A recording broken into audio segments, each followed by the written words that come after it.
Bonjour à tous et bienvenue dans cette nouvelle vidéo. Dans cette nouvelle vidéo, nous allons voir la reproduction chez l'homme. Alors, comme introduction, la reproduction chez l'homme est une reproduction sexuée, c'est-à-dire le sexe est séparé. La plupart des systèmes de l'organisme doivent fonctionner sans arrêt pour maintenir l'homéostase. La seule exception est l'appareil génital qui devait l'activité reproductrice à la puberté et durer jusqu'à la fin de la vie pour les hommes et jusqu'à la ménopause pour la femme. La puberté correspondant à une maturité structurale et fonctionnelle des organes de la reproduction. Alors, dans cette vidéo, nous allons voir l'appareil génital, notamment l'appareil génital de l'homme. Alors, l'appareil génital appelle encore l'appareil reproducteur. Il comprend deux fonctions. On a une fonction exocrine, c'est-à-dire l'émission des spermatozoïdes, et une fonction endocrine, c'est-à-dire la sécrétion des hormones, notamment l'androgyne. Alors, concernant l'organisation de l'appareil reproducteur, elle comprend les gonades.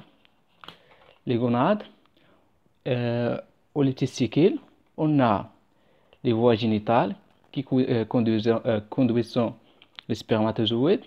On a aussi les glandes annexes et on a les organes génitaux. On va commencer par les gonades ou les testicules.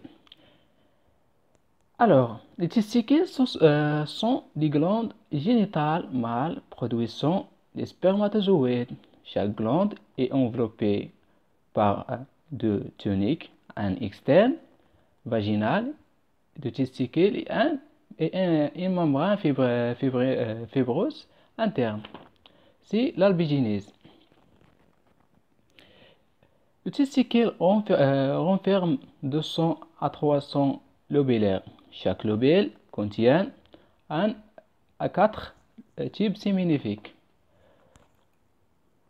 L'observation microscopique d'un coupe transversal d'un testicule montrait deux structures. Le tube séminifère séparé par un tissu intestinal, les cellules Leydig, riches en capillaires sanguins. Le figure suivant représente un coupe transversal d'un type séminifère. Il contient les cellules sertoires. Alors, les cellules sertoires, c'est une grande cellule reposant sur la lame basale, et dans la pôle apicale et au niveau de la lumière du type séminifère. Alors, le rôle des cellules sertolées est assurer un soutien mécanique et nutritif des cellules germinales et la libération de spermatozoïdes dans la lumière de type séminifère. Le type séminifère, il comprend également les tissus interstitiels. Ces cellules enferment des zélotes, ces cellules renferment des zélotes de cellules de Leydig.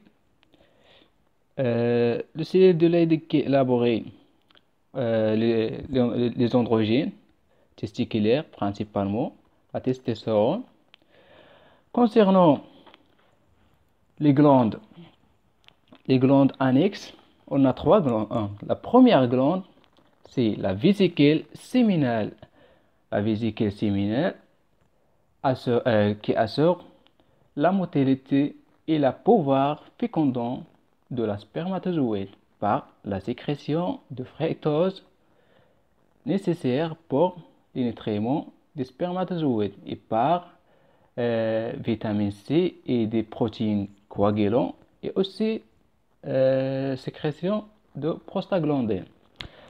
La deuxième glande, c'est le prostate. Le prostate composé des muscles lisses et des tissus glandulaires est sécrété un liquide alcalin au moment d'excitation sexuelle qui joue un rôle dans l'activité de spermatozoïdes. La dernière glande, c'est le canal de Cowper. Le canal de Cowper qui est sécrété. Voilà. Le canal de Cowper qui est sécrété avant l'éjaculation en liquide lubrifiant qui nettoyait et neutralisait le terre. Et ce tableau résumé toutes les parties ou les organisations de l'appareil reproducteur chez l'homme. On a les gonades, c'est les testicules. On a la voie génitale qui contient l'épiderme, les canaux différents et l'urètre. On a aussi les vésicules séminales, le prostate et les glandes de Cowper. Et on a aussi les organes copulation ou les organes génitaux externes.